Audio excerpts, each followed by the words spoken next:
नाज़रीन, पंजाब के opposition leader Hamza Shahbaz शरीफ के लिए पिछले 4 दिन बड़े अहम रहे हैं।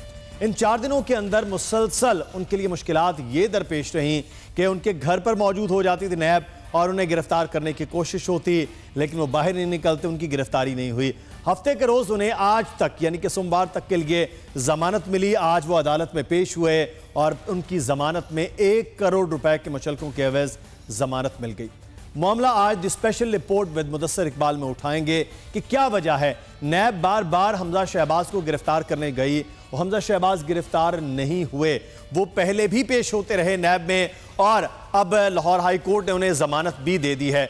वजूहात क्या है कि क्या नैब उनको गिरफ्तार करके मकासद क्या हासिल कर सकती है, और आज भी नैब के क्या दलाइल इतने कमज़ोर थे कि लाहौर हाई कोर्ट ने उन्हें जमानत नहीं दी है। दूसरी जानिब अपोजिशन जमातें एक ही बात कह रही हैं और वो है कि वज़ीर आज़म इमरान खान यानी कि पाकिस्तान तहरीक इंसाफ और नैब का गठजोड़ हो चुका है।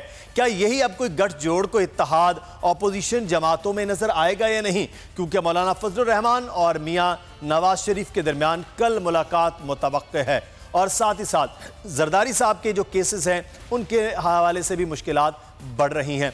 आज the special report with Mudassar Iqbal में हम ये सवाल उठाएंगे कि पाकिस्तान तहरीक इंसाफ के लोगों के खिलाफ मुकदमात हैं, वो पेश हो रहे हैं, नैब उनसे तफ्तीश कर रही है। अपोजिशन जमातें ये कहती हैं कि जब कोई पेश हो रहा है, हमजा शहबाज कह चुके कि मुझे 14 दिन की जो इजाज़त लाहौर हाई कोर्ट ने दी थी, मैं 13वें दिन वापस आ गया, उसके बावजूद तमाम जब बुलाया है नैब ने, मैं पेश हुआ हूं, तो नैब गिरफ्तार अब क्यों करना चाहती है। अब भी 10 अप्रैल को बुला लिया गया है, मियां शहबाज शरीफ को भी बुला लिया गया है, कुछ असासों के हवाले से छानबीन है, उसके हवाले से भी उनसे बातचीत होगी।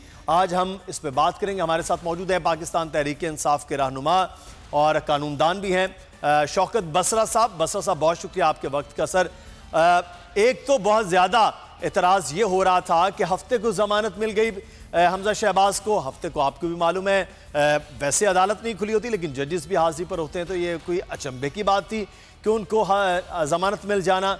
दूसरा ये कि वो पेश हो रहे थे बार बार, तो नैब इतनी उजलत क्यों दिखा रहा है उनको गिरफ्तारी करने में? मुदस्सर, पहले तो एक फिक्र इस बात पे कि छुट्टी वाले दिन हमजा शहबाज शरीफ के वकील को अदालत भी खुली मिल गई और फौरी और सस्ता इंसाफ भी मिल गया।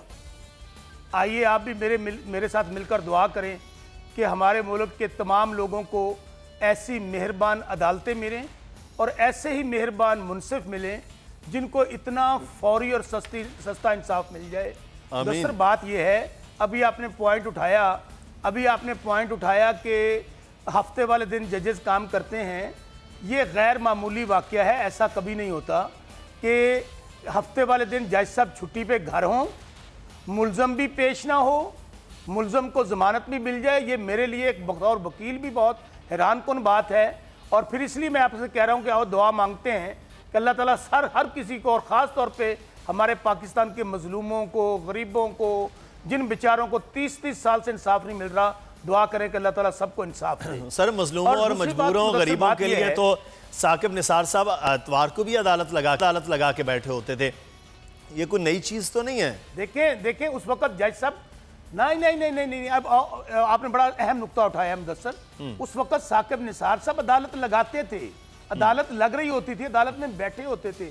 वहां तो हफ्ते वाले दिन हाई कोर्ट में छुट्टी थी मेरे भाई, जज साहब घर पे मौजूद थे। किस तरह अदालत खुल गई, किस तरह जज साहब अदालत में आ गए, किस तरह उनको बेल मिल गई, मुलज़म पेश नहीं हुआ। तो मेरे लिए बतौर एक कानून के तालिब इल्म के छोड़ दें कि मैं एक तहरीक इंसाफ का कारकुन हूँ या उनका स्पोक्स पर्सन हूँ, मेरे लिए ये हैरानकुन है। और दूसरी बात देखें, मियाँ हमजा शहबाज शरीफ के खिलाफ एलिगेशन ये है कि साइकिल चोरी वाला, बकरी चोरी वाला, जेब कुतरा, वो तो जेल में पड़े हैं। 85 अरब के जिन पे इल्ज़ामात हैं कि मनी लॉन्ड्रिंग की है, अपने फ्रंट मैनों के जरिए पैसा बाहर भिजवाया है, उसमें नोटिस भिजवाया जाता है मियां हमजा शहबाज शरीफ को आए हमारे सामने पेश हो, वो पेश नहीं होते हैं। उसके बाद क्या तरीकाकार है नैब के लिए कि उनको जाके गिरफ्तार करे। अच्छा, अब वो उनको गिरफ्तार करने के लिए गए, वहाँ पे जो कुछ उनके साथ हुआ, क्या आप मुझे बताइए कि अगर कोई फिर ऐसा वाकया होता कि जिन लोगों का कोई वाली वारिस ना होता, इस तरह उनको मारा पीटा जाता, इस तरह तशद्दुद किया जाता, क्या हो सकता था मुदस्सर? पूरे कैमरे की आंख ने देखा, पाकिस्तान भर ने देखा कि किस तरह उनको मारा पीटा गया। 12-24 घंटे गुजर गए। अगर गैर कानूनी तौर पर गए थे, इनके पास बेल मौजूद थी, तो क्यों नहीं गए ये अदालत? अगले दिन जब फिर जाते हैं नैब के लोग, वहां पर जो तमाशा लगाया गया अपने गुल्लू भट्टों के जरिए, जिनको हरासा किया गया।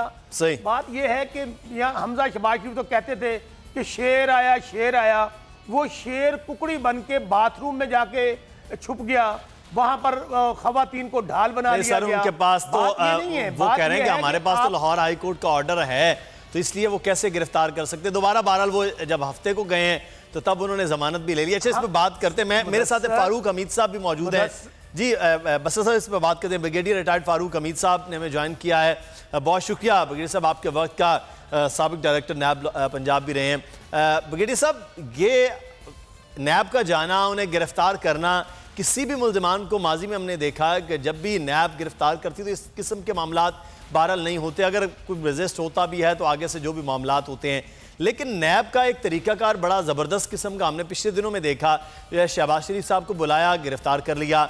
अलीम खान साहब को बुलाया तफ्तीश के लिए, उन्हें गिरफ्तार कर लिया। जब हमजा साहब भी 9 अप्रैल को जाने थे तब गिरफ्तार कर लेते। ये इस तरह का मामला करना, ये नैब का आप नहीं समझते कि ये भी कमज़ोर खेला है उन्होंने? बिस्मिल्लाहिर्रहमानिर्रहीम। देखिए, आपकी बात में वजन है, ये बड़ा स्ट्रॉन्ग आर्गुमेंट भी सामने आया है कि अगर उनको 2-3 दिन बाद बुलाना था और वो प्लान कर रहे थे तो शायद ये ज्यादा बेहतर और मौसम तरीका होता कि जब उनको बुलाया जा रहा है तो वहां पे। और ये माजी में कई एग्जाम्पल आपने भी दिए हैं और भी बहुत एग्जाम्पल हैं कि आप बुलाते हैं और फिर उसके बाद अरेस्ट वारंट आप इंटरोगेशन के बाद उनके सामने रख देते हैं और वहां उनको अरेस्ट कर लेते हैं। अब उसकी वजह ये है कि मेरे ख्याल नैब को ये भी देखना चाहिए था कि ये जो हमजा शहबाज हैं, ये सारी बात है, लीडर ऑफ द ऑपोजिशन है पंजाब में, लाहौर नून लीग का गढ़ है। पीटीआई जो है वो नून लीग को एक कॉम्प्रिहेंसिव शिकस्त नहीं दे सकी पिछले इलेक्शन में लाहौर के हवाले से। तो लिहाजा जब वो नून लीग का गढ़ है तो इसका मतलब ये कि अभी भी उनके जो वर्कर्स हैं वो एक कॉल पे जो उनका जो पूरा नेटवर्किंग का निजाम है वो आएंगे और एकदम इकट्ठे हो जाएंगे और वो उनको ह्यूमन शील्ड के तौर पे वो इस्तेमाल करेंगे। जो उन्होंने किया कि खवातीन आ गई, अब जाहिर बात है बेशक रेंजर्स हों, पुलिस वाले हों, जब खवातीन सामने आ जाती हैं उनको ढाल के तौर पे इस्तेमाल किया जाता है तो फिर लॉ एनफोर्समेंट एजेंसी भी सोचती है कि भाई हम यहाँ पे मामला को कॉम्प्लिकेट मजीद और खराब जो नहीं करना चाहते हैं, खुदा न खास्ता कोई गोली चल जाए, कोई इधर उधर लोग जो है वो मारे जाए, कुछ और हो जाए तो एक और हालात सूरत पैदा हो जाएगी। तो मेरा ख्याल है नैब जो है ये अगले दिन दोबारा आए हैं, लेकिन फिर they have been very very cautious कि ये किसी तरीके से कोई कानून को ना तोड़े, कानून अपने हाथ में ना ले ताकि हालात खराब ना हो जाए। और दूसरी लेकिन मैं बात ये कहना चाह रहा हूँ कि पाकिस्तान के अवाम ओवरऑल डिमोरलाइज है ये सूरत हाल को देख के। वो इसलिए कि वो देख रहे हैं कि ये जो करप्ट अशराफिया है इनको पकड़ना तो आप क्रेडिट दें। ये मैं हमेशा कहता हूं कि ये आखिरी वक्त तक, आखिरी लम्हे तक ये मुज़ाहमत करेंगे, इतनी आसानी से ये हथियार नहीं डालने लगे, इतने ये हर लेवल पे रेजिस्ट करेंगे। इनके हर इदारों में, हर निज़ाम में, हर सेक्टर में इनके लोग जो हैं वो अभी बैठे हुए हैं जो इनकी मदद करेंगे। मैं एग्जाम्पल दे रहा हूँ, नवाज शरीफ साहब जो है, मैं तो अभी 2 मिनट पहले भी ये बात सोचा था कि कमाल हो गया, उधर नवाज शरीफ साहब की वो बेल अनाउंस हुई बाय द सुप्रीम कोर्ट के 2 लो रैंकिंग एहलकार वो उन्होंने जनाब फॉरन फैक्स करना, ये करना और कोर्ट लखपत के जनाब वो जो काउंटिंग होती है मगरिब के बाद वो डिले कर दी गई वहां के एहलकारों ने 3-4 घंटे ताकि इनको और फिर इनको उसी रात को जो है वहां से निकाल लिया गया। बाद में इंक्वायरी में लोग सस्पेंड हुए लेकिन काम तो कर गए ना। तो आप ये देखें कि चाहे जेल हो, सुप्रीम अदलिया के लोअर लेवल पे भी, मैं ऊपर की तो मैं बात ही नहीं करता हूँ तो गलत हो जाएगा, लेकिन लोअर लेवल पे भी लोग हैं जो इनको आउट ऑफ दी इनको हेल्प करने को तैयार है। आप इमेजिन करें कि ये जो ब्यूरोक्रेसी है, ये जो बाकी इदारे हैं, बिजनेस है वगैरह, कॉर्पोरेट सेक्टर, वहां पे कितने इनके लोग बैठे होंगे। पुलिस ने अभी तक फारूक साहब 35 से 37 साल जब गुजर जाए इकतदार में तो बड़ी मेहनत की होती है ब्यूरोक्रेसी पर और बहुत ज्यादा मेहनत हुई होती है मुख्तलिफ जगहों पर। तो वो जो कल के जो ASI भर्ती हुए थे वो आज के DSP हैं जो जी, तो वो सारे लोग कहीं होते हैं।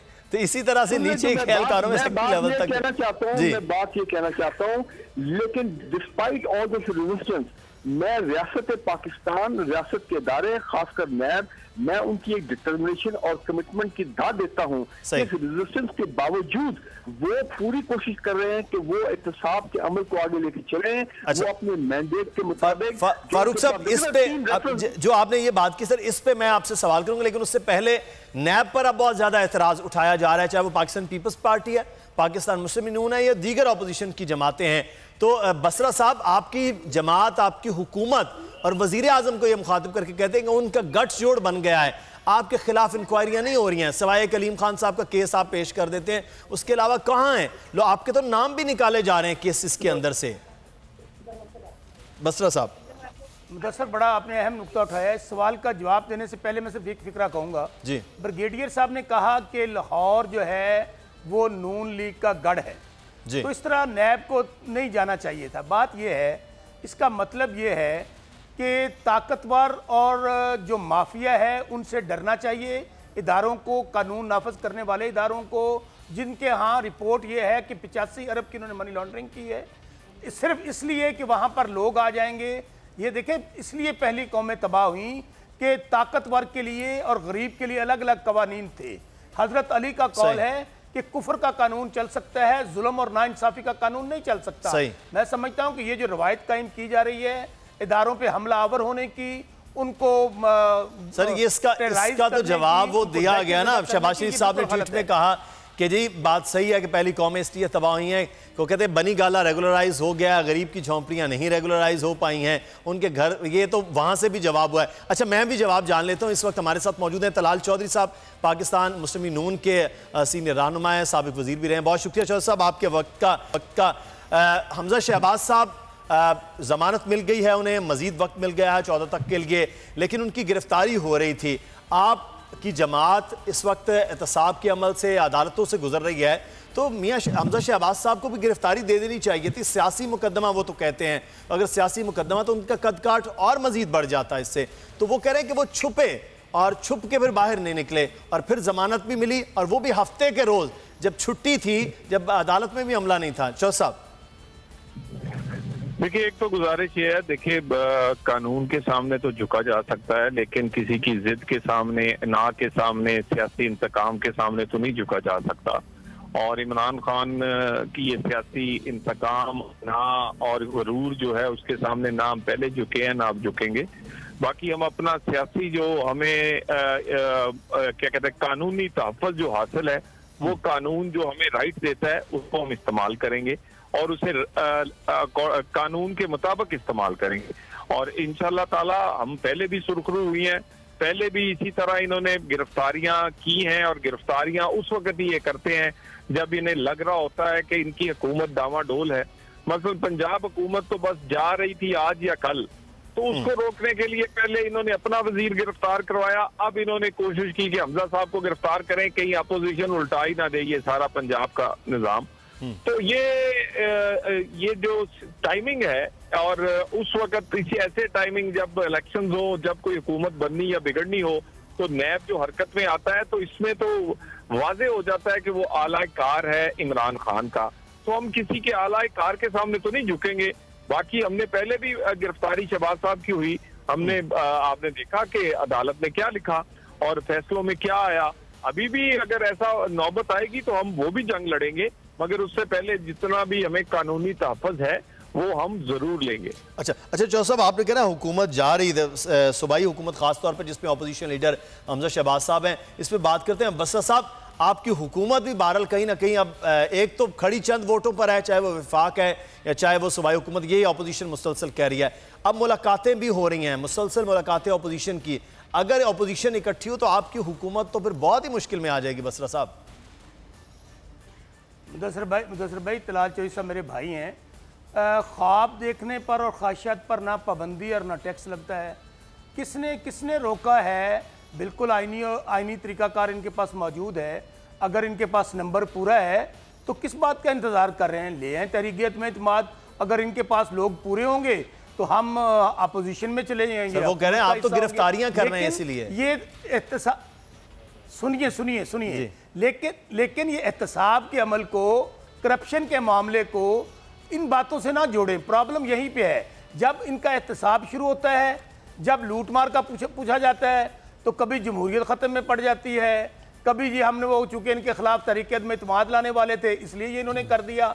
भाई बात ये है कि इल्ज़ाम क्या है 85 अरब का, भाई मेरी बात ज़रा गौर से सुने, उसका जवाब कोई नहीं दे रहा कि ये मनी लॉन्ड्रिंग किस तरह हुई, पैसा बाहर किस तरह गया।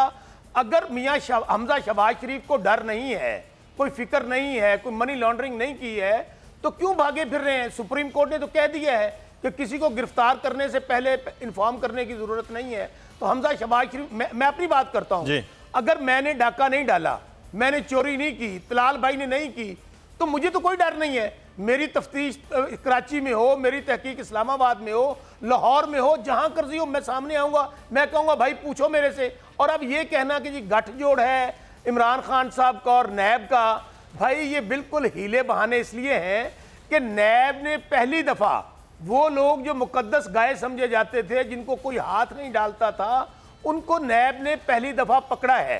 चेयरमैन नैब को इसके ऊपर मैं मुबारकबाद देना चाहता हूं, लेकिन इसके बावजूद नैब को इंप्रूव करने की जरूरत है। वो इसलिए कि नैब के कवानीन में अभी भी झोल हैं, जिन लोगों ने जो पकड़े गए हैं। अच्छा नैब वाले मामलात पे अभी कवानीन है, वो तो आप भी चाह रहे थे, पिछले दिनों में फरूक नसीम साहब ने भी बात की, उसकी इंप्रूवमेंट है। लेकिन इस वक्त जो अपोजिशन जमाते हैं वो बहरहाल ये कह रही है कि नैब किसी का हरकारा है या नैब का गठजोड़ है इस हुकूमत के साथ। तो तलाल साहब मैं आपसे ये जानना चाहूँगा, इस वक्त जो है अपोजिशन कोई हिकमत अमली बना रही है, अगर कोई गठजोड़ किसी कौमी इदारे को हुकूमत कर रही है तो उससे तो निकालना भी उस इदारे को, वो भी फिर अपोजिशन का काम है। एक तरफ जो अगर महंगाई के खिलाफ कोई मामला होता है तो ऐसे तो इदारों का आज़ाद करवाना भी फिर आप जैसी अपोजिशन का काम होगा, मिलकर करना चाहिए। फिर देखिए, एक तो बात यह है कि ये जो नैब का कानून है इसमें तो यकीनन सब कोई तहफ़्फ़ुज़ात हैं और अनफॉर्चुनेटली ये हम तब्दील नहीं कर सके, मगर इस गलत कानून का इस्तेमाल जो है वो पहले मुशर्रफ दौर में हुआ था, अब मुशर्रफ के जो सियासी वारिस हैं वो कर रहे हैं।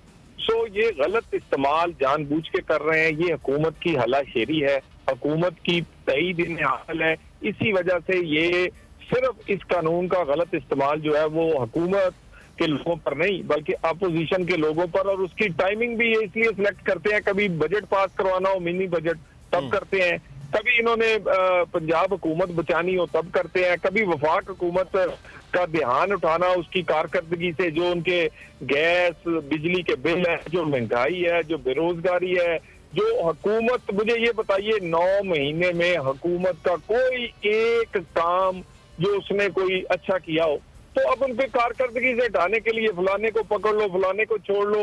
पंजाब हुकूमत कारकर्दगी से चलेगी, ये लोगों को पकड़ के नहीं चलेगी, और ये गिरनी ही है। ये आज गिरे या कल ये गिरनी है, ये गिरफ्तार करके भी देख ले उसके बाद भी गिरनी है ये।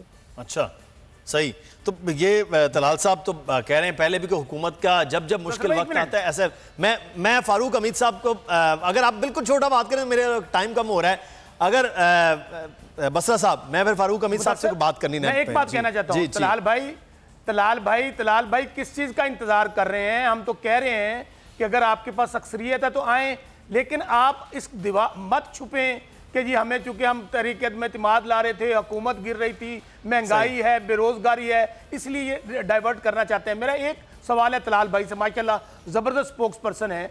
आजकल तो आपको लाहौर हाई कोर्ट से रिलीफ भी बड़ा मिल रहा है, वो रिलीफ मिल रहा है जो पाकिस्तान में किसी को मिल ही नहीं सकता। अदालत बंद होती है और वकील भी नहीं होता, मुलज़म भी पेश नहीं होता। अगर नैब कुछ, एक मिनट, अगर नैब कुछ गलत कर रहा है, नैब कुछ गलत कर रहा है, तो आप नैब के खिलाफ क्यों नहीं जाते? चेयरमैन नैब के खिलाफ सुप्रीम कोर्ट में या हाई कोर्ट में जाएं, जाके चैलेंज करें कि चेयरमैन नैब गलत कर रहे हैं। चेयरमैन नैब मिले हुए हैं तो आपको वहां से भी रिलीफ मिलेगा। चेयरमैन नैब के खिलाफ आप उनको हथकड़ियां लगवाएं। बिल्कुल ठीक है, मतलब कोई इदारा अगर हो रहा है तो उस इदारे के खिलाफ जो है वो कानूनी चाराजोई के लिए उनके पास हक है, मैं बात करेंगे। लेकिन इसमें फारूक हमीद साहब हमारे साथ मौजूद है। फारूक हमीद साहब, नैब के हवाले से सवाल बहरहाल उठाए गए, माजी में भी होता रहा जी, हर हुकूमत उसको एहतसाब को अपने तौर पर इस्तेमाल करती है। माजी में भी जो चेयरमैन नैब रहे हैं मुस्लिम नून के दौर में, उस तब भी ये बातें होती रही, पाकिस्तान तहरीक इंसाफ ये बातें करती रही कि वो कुछ नहीं कर रहे हैं। आज भी ये हो रहा है, मुतनाज़े से निकल के आज़ाद इदारे की हैसियत नहीं इख्तियार कर पाते हैं कुछ इदारे पाकिस्तान में, तो नैब भी उनमें सरे फहरिस्त है। ये फिर कैसे हो पाएगा? नहीं, देखिए बात ये कि मैं मानता हूँ कि माजी में चाहे जनरल मुशर्रफ का दौर हो या उसके बाद जो ये दो पॉलिटिकल पार्टीज का दौर थे, उसमें नैब बिल्कुल उसकी इंडिपेंडेंस तो तकरीबन खत्म हो चुकी थी और केसेस क्लोज ही होते थे और तो कोई काम नहीं होता था। लेकिन अब हमें मानना चाहिए कि हालात बदले हैं और पाकिस्तान में एक नए अज़्म के साथ रियासत जो है वो अब डिटरमिन लगती है कि उन्होंने इदारों को बिल्कुल इंडिपेंडेंटली काम करने देना है। और जाहिर बात है जब नैब इंडिपेंडेंटली काम करेगा, और मैं कहता हूँ कि जो नैब आजकल कर रहा है ये तो कभी हम जनरल मुशर्रफ के दौर में भी हम सोच नहीं सकते थे। तो इसका हमको क्रेडिट दें कि वो बड़े लोग थे वाकई जिनको अब हाथ नहीं जा सकते थे और जो खुद समझते थे कि हम इनविंसिबल है, हम अनटचेबल है, हमें कोई हाथ नहीं लगा सकता। आप देखें जरदारी साहब ने क्या कहा था कि जनाब चेयरमैन नैब की मजाज, आज मैं तस्वीर उनकी देख रहा था कि वो एहतसाब अदालत में बैठे हुए थे। कहने का मेरा मतलब ये है कि मैं समझता हूँ आने वाले दिनों में ये नैब की पकड़ दकड़ जो है ये और तेज होगी। ऑलरेडी नैब रावलपिंडी 3 रेफरेंस बैठ चुका है।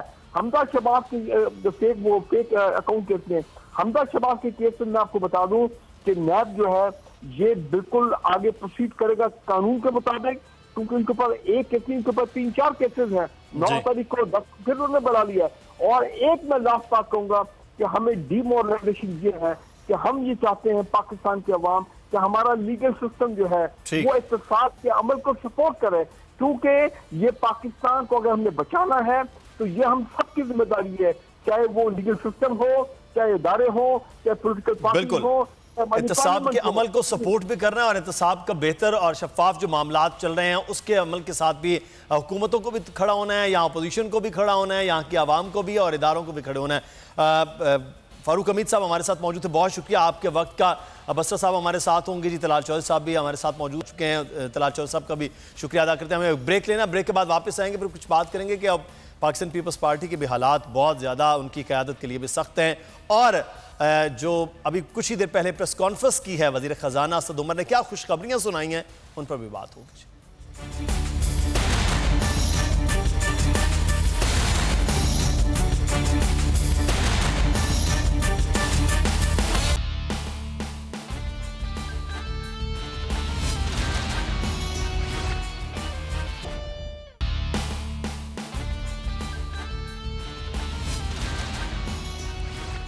ब्रेक के बाद आपको खुश आमदीद कहते हैं। और एहतसाब अदालत में जाली अकाउंट्स केस की आज पहली समाअत भी हुई और आज कहा गया कमर जमान कायरा साहब की जानिब से जो पाकिस्तान पीपल्स पार्टी पंजाब के सदर हैं कि 5 लोग आए हैं पाकिस्तान पीपल्स पार्टी के और 5000 सिक्योरिटी एहलकारों को लगा दिया है।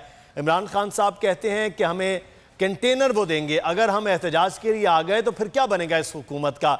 बसरा साहब, आपकी जमात खौफजदा है, हुकूमत खौफजदा है कि क्या होता है इस्लामाबाद में जब पाकिस्तान पीपल्स पार्टी के लोग जाते हैं, वो एहतसाब अदालत हो या नैब का दफ्तर हो, तो बहुत ज़्यादा सिक्योरिटी वहाँ पर पहुँचा दी जाती है, ये क्या मामला है? दरअसल पहली बात तो ये है कि आईनी और जमहूरी हक है अपोजिशन का, वो जलसा करें, जुलूस करें, धरना दें, उनका हक है। और उसके लिए तो हम उनको इमरान खान भी ऑफ़र कर चुके हैं कि आपको कंटेनर चाहिए, आपको खाना देंगे, जिस तरह का चाहेंगे हम आपको फैसिलिटेट करेंगे, आप पे किसी किस्म की कोई रुकावट नहीं होगी। लेकिन अब इस बात पे सवालिया निशान उठाना कि वहाँ सिक्योरिटी क्यों थी, तो क्या ये हुकूमत का फ़र्ज़ नहीं है कि कोई भी लॉ एंड ऑर्डर की सिचुएशन क्रिएट हो उसको कंट्रोल करने के लिए वहाँ पे सिक्योरिटी हो। और पिछली तारीख पे आपने देखा कि जो कुछ वहाँ पर हंगामा हुआ था, जिस तरह धावा बोला गया था नैब की बिल्डिंग पर, उसके अंदर दाखिल हो गए, दीवारों पे चढ़ गए, और इसी तरह जो इधर तमाशा लगाया गया लाहौर के गुल्लू भट्टों ने। तो अगर तो जो लॉ एंड ऑर्डर को कंट्रोल करने के लिए हमें नहीं कोई स्टेप उठाना चाहिए, फिर तो आपकी मर्जी है। क्या माजी में जब भी कोई जलसा जुलूस करने आता तो क्या उनको लिए कोई सिक्योरिटी नहीं होती थी? ये तो उनको तहफ़्फ़ुज़ देने के लिए है ताकि जो कारकुनान वहाँ पर आते हैं किसी किस्म का कोई हंगामा ना हो, किसी किस्म की वहाँ पे कोई शरारत ना हो। क्योंकि मॉब है, मॉब के अंदर कोई और शरारत कर दे उसकी जिम्मेदारी भी हुकूमत पे आनी है। तो वो कोई उनको अल्लाह ना करे उन पर कोई टॉर्चर करने के लिए या उन पर तशद्दुद करने के लिए या उनको हरासा करने के लिए नहीं था, बल्कि उनको सिक्योरिटी फराहम करने के लिए था। और ये स्टेट का काम होता है, ये हुकूमत का काम होता है कि वो जो भी मॉब आए, जो भी जलसा जुलूस हो, उसको सिक्योरिटी फराहम करे। और फिर मैं कहता हूं कि ये तो सब एक चीज, एक ज़िम्मन सवाल जो है वो हम बात कर रहे थे पहले भी नैब की, इस केस में भी नैब के हवाले से बड़ा एक अहम मामला उठा। आज भी नैब की कोई तैयारी शायद वो लग नहीं रहा था। उन्होंने ज़िमनी रेफरेंस दायर करने के लिए वक्त मांग लिया, अदालत ने दे दिया, जिस पर खासे कमरजमान कारी साहब ने गुफ्तगू करते हुए भी वो कहा कि ये अगर कुछ सबूत उनके पास नहीं है तो इमरान खान साहब दे दें, जो बार बार कह रहे हैं कि इतने अरब रुपए की करप्शन है, इतने अरब रुपए का मामला है, तो वो कहते हैं खान साहब दे दें ना वो सबूत नैब के पास। अगर नैब की तैयारी नहीं है तो वो भी, उनका भी ये मौक़िफ़ है कि नैब के साथ मिलकर आपकी हुकूमत सिर्फ विक्टिमाइज कर रही है पीपल्स पार्टी को। नैब, मैं दूसरे सवाल का जवाब पहले देना चाहूँगा जी। ये तो सिर्फ चूंकि उनके पास अब कोई जवाज़ नहीं है, वो हमारी हुकूमत को, इमरान खान साहब को टारगेट करते हैं, तो नैब तो पहली दफ़ा आज़ाद हुआ है। पहले फिर वही मैं बात कहूँगा, कौन तसव्वुर करता था कि 3-3 दफ़ा का वज़ीर आज़म, 2-2 दफ़ा के वज़ीर आला, ये तो लोग कानून को अपने आप को कानून से बालातर समझते थे। वो समझते थे कि कानून हमारे घर की लौंडी है, इदारे हमारे घर के हैं। दूसरी बात मुझे बताइए कि नैब तहरीक इंसाफ ने थोड़ी बनाया मुदस्सर, ये तो नून लीग और पीपल्स पार्टी 10 साल हुकूमत में रहे, मैं भी उस वक्त पीपल्स पार्टी का हिस्सा था। अगर नैब इतना बुरा था इसको ख़त्म कर देते, और फिर नैब का चेयरमैन भी इनने लगाया। अब पहले सवाल की तरफ आता हूँ। देखें, ये सवाल नैब से अगर आप पूछते तो ज़्यादा बेहतर होता कि वो अगर आज उन्होंने डेट ली है, उन्होंने रेफरेंस दायर क्यों नहीं किया है। मैं तो आप बैसीद कानूनदान आपसे पूछ रहा हूँ कि ये एक तरीका होता है प्रोलॉन्ग करने का किसी भी मामले को। नहीं मुदस्सर, मैं बताता हूँ। बात ये है, मैं बिल्कुल इसके ऊपर फर्म हूँ कि नैब को अपनी प्रोसिक्यूशन को बेहतर करना चाहिए। बिल्कुल, पहले भी 2-3 केसेस देखे हैं मैंने, जहाँ पे इनके प्रोसिक्यूशन में, जहाँ पे केस को प्रोसीड करना होता है, एविडेंस रिकॉर्ड करवानी होती है, गवाह को लेके आना होता है, वहाँ पे इनकी साइड वीक है। इसके ऊपर हुकूमत भी काम कर रही है ताकि हम तमाम स्टेक होल्डर्स के साथ मिलकर ऐसा कोई झोल ना रहे कानून में कि कोई डाकू, चोर, लुटेरा जिसने इस मासूम आवाम के पैसे को लूटा है, जिसने कमीशन खाया है, जिसने 5 बर्रे आज़मों में अपनी जायदादें बनाई हैं, जिसने खुफिया तौर पर इतना माल इकट्ठा कर लिया 85 अरब के जो आप इल्ज़ाम लग रहे हैं, ताकि कोई भी चोर ना बच सके। इसके बाद भी मैं कहूँगा कि नैब ने ये जो अभी किया है, आइंदा आने वाले दिनों में तो सारे हकाइक सामने आ जाएंगे। अगर तो नैब के पास कोई सबूत ना हुए मनी लॉन्ड्रिंग के, पीपल्स पार्टी के खिलाफ, आसिफ साहब के खिलाफ, फरियाल बीबी के खिलाफ, तो वो एक्विट हो जाएंगे। अगर उनके पास सबूत हुए तो डेफिनेटली अदालत जो है वो उन सबूतों की रोशनी में, गवाहान की रोशनी में,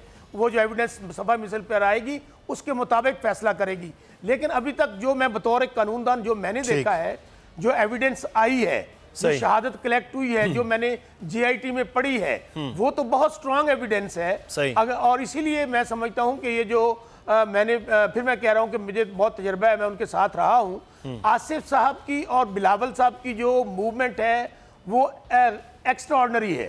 वो इस तरह अटैक कर रहे हैं इदारों पे, लोगों पे।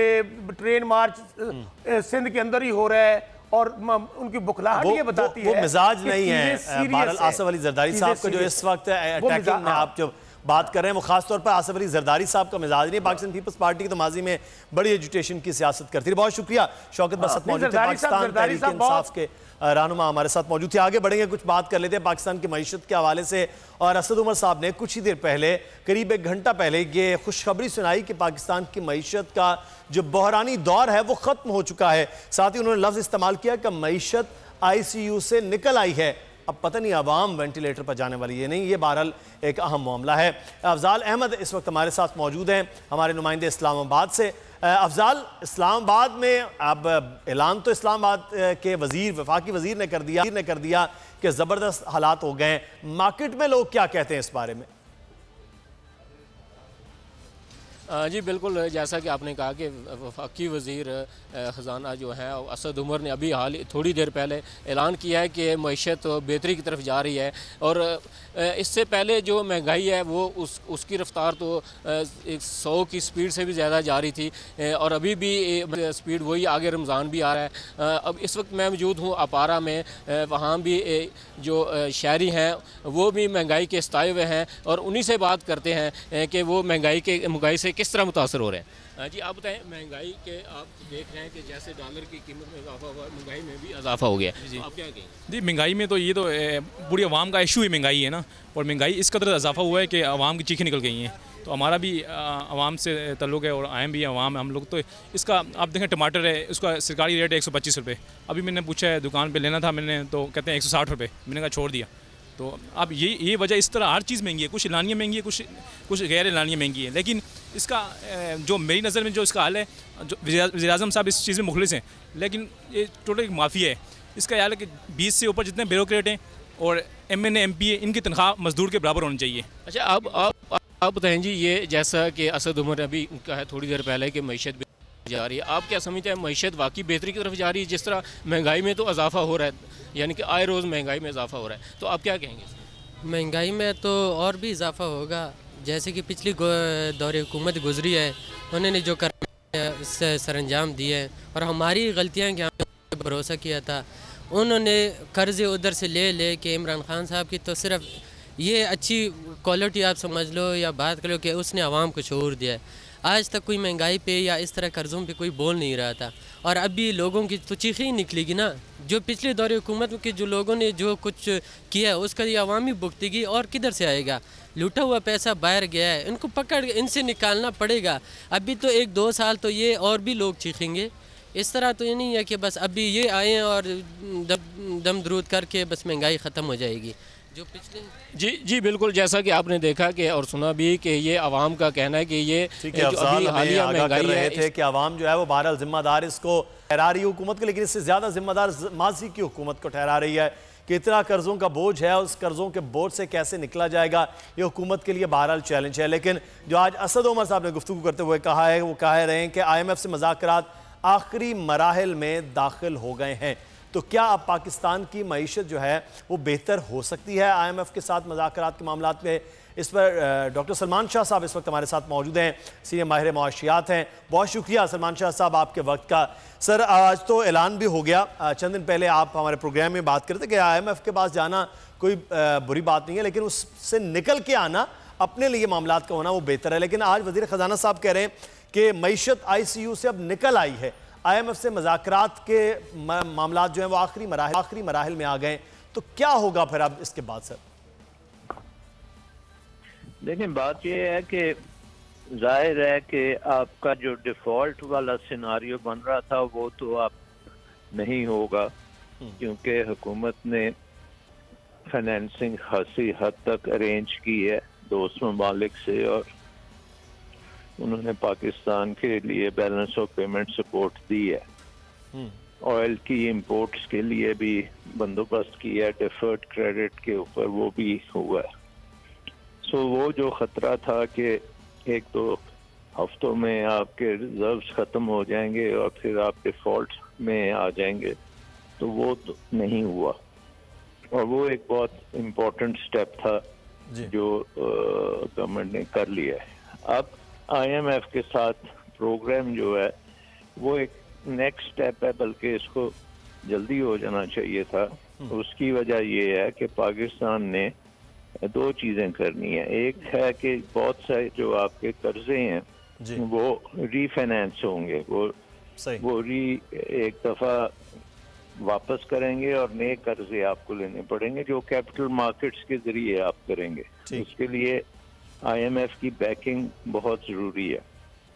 उसके साथ साथ IMF के साथ आप मिलके ओवरऑल मैक्रो टारगेट्स फिक्स करेंगे कि कितनी जल्दी आपने अपना फिस्कल डेफिसिट कम करना है और आपने एक्सचेंज रेट की क्या पॉलिसी इख्तियार करनी है, आपकी इंटरेस्ट रेट्स कैसे चलेंगे। ये जो मैक्रो फैक्टर्स हैं ये बड़े इम्पोर्टेंट होंगे पाकिस्तान के लिए। लेकिन इनके अंदर एक चीज़ होगी जिससे अवाम पे खासा बोझ पड़ सकता है। और वो इस तरह से बोझ पड़ेगा कि ये एक तो इकोनॉमिक स्लो डाउन होगा, जिसका मतलब है कि रोजगार के जितने मौके बनने चाहिए वो नहीं बनेंगे, हो सकता है इन्फ्लेशन भी हो।